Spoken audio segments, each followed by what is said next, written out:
Kento na lang. There was a time si Andrew E., I think nagkita sila sa event ni Gerard. Ang sabi ni Andrew E., Gerard, usapin mo naman si Tito Dennis mo. Gusto ko lang naman makakausap, no? Ang sabi ni Gerard, yes, Tito Andrew, pero hindi naganap. And then the one time nag-basketball kami, that was last year, September. Nag-basketball all-star sa Jensen. Si Gerard was playing for Jensen, di ba? MPBL. Pero before their game, it's our game, yung celebrity basketball. So after the celebrity basketball, balik na kami sa hotel. Tapos my brother, si Jean, went back do sa venue kasi gusto niyang panoorin yung MPBL. So nakita ni Gerard si kapatid ko, si Jean, across the court. So mabait naman yung Gerard, tumawid ng court para batiin si Jean. Sabi niya, Kuya Jean, bla bla bla bla. Nagkakwentuhan sila ng sandali. Ang sinabi ni Jean kay Gerard, Gerard, si Tito Dennis mo nandun na sa hotel. Katatapos lang ng game namin. Mamaya, pagkatapos ng laro nyo, kung may time ka, puntahan mo sa hotel para magkausap kayo. So, nung pagdating ni Jean sa hotel, tinanong ako ni Jean, pumunta ba si Gerard? Sabi ko, wala. Sabi ko, bakit? Yun nga, kinuwento niya sa akin. So,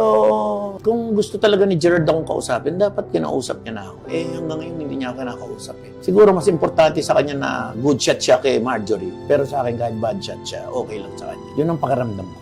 Hindi ko alam kung totoo itong nararamdaman ko, pero yun ang nararamdaman ko. Parang okay na ako, good shot naman ako kay Marjorie Barreto, di bali na akong bad shot kay Dennis Padilla. Parang ganun ang pakiramdam ko. Ako, lalaki ako. Kung ako may syota at may girlfriend ako, at itong girlfriend ko, kaaway yung tatay niya, kahit ayaw nitong girlfriend ko, kakausapin ko yung tatay niya. Baka nga plus point pa sa akin yun sa girlfriend ko eh. Kasi kunyari magalit sa iyo yung girlfriend mo na, ba't ko kinausap tatay ko? Eh, kagalit ko yun. Hindi. Bilang respeto sa tatay mo, kaya ako ginawa yun. Baka lalo pa mapabilib yung girlfriend mo sa iyo. No?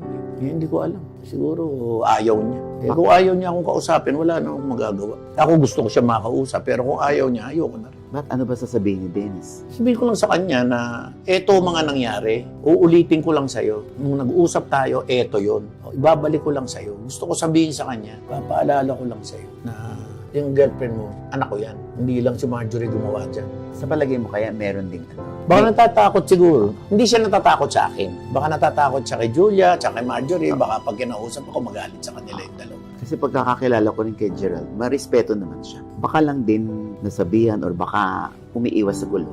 Ikamamatay mo ba yun pag sinita ka ni Marjorie at sinita ka ni Julia? Ang ibig mo sabihin, pag kinausap mo ako, hihiwalayan ka ni Julia? Kinausap mo si Papa? Wala na tayo. Ayoko na siya. Ganun ba yun? Hindi naman ganun yun.